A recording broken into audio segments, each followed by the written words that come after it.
ఎన్ని మాట పాడితే కానీ మొత్తం కేసులు భయపడి పారిపోతారు. ఏవో చెప్తారు అన్ని మాటలు. 2020 చంద్రబాబు సీఎం అవుతారన్న. కుటుంబంతో పరిపాలన బాగుంది, మంచిగా చేస్తున్నారు. ఇవన్నీ మాటలు అన్ని అనవసరంగా మా చంద్రబాబు ముందే చెప్పాడు, ఏమి ఉంటే పార్టీ ప్రకారంగా నన్ను విమర్శించండి, మీరు మాత్రం అనవసరంగా మీరు ఫ్యామిలీ విషయంలో దోపిడీ చేసుకోవద్దు. అది కంపల్సరీ చేసుకుని మాత్రం 100% మీరు చట్టం ప్రకారం అరుగుతారు కాదు, కంపల్సరీ శిక్ష తప్పదని చెప్పారు. ఓకే సార్, అట్లాగే అంబాటి రాంబాబు గారి ఇంటి మీద దాడి జరిగింది, అట్లాగే జనసేన పార్టీ ఆఫీస్ మీద కూడా దాడి జరిగింది.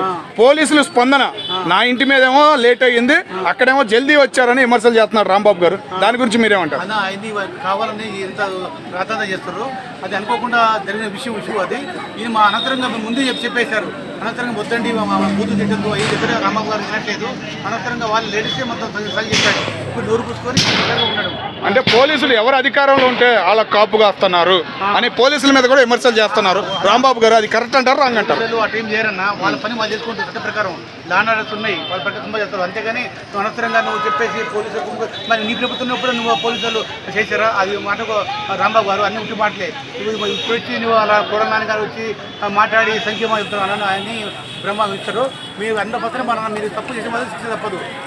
లోకేష్ గారు ముందే చెప్పారు, రెడ్ బుక్లో ఎవరో పేర్లు చెప్పారు, ఆ పేర్లు కంపల్సరీగా మీరు ఆ శిక్ష అనేది తప్పదు. అట్లాగే కొడాలి నాని గారు రెడ్ బుక్లో జగనన్న పేరు కూడా ఉంటే వేరే ఉంటుంది అనే విమర్శ కూడా చేశారు. మరి జగనన్న పేరు రెడ్ బుక్లో ఉందా లేదా? అదే చెప్పారు, టైం పడుతుంది, ఏ విధంగా వేయాలో ఎప్పుడు వేయాలో లోకేష్ గారు తెలుసు.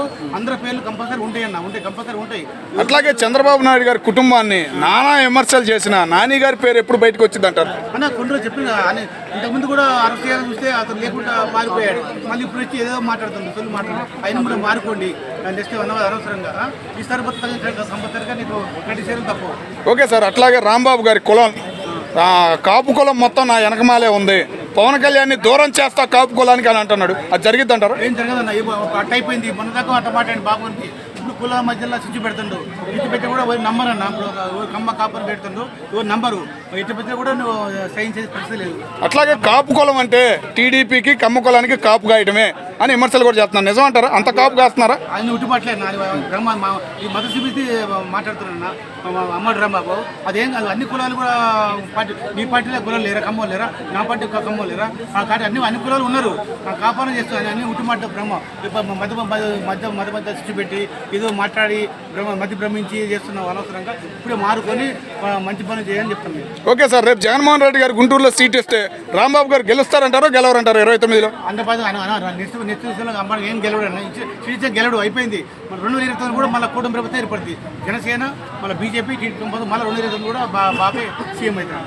Okay sir, thank you.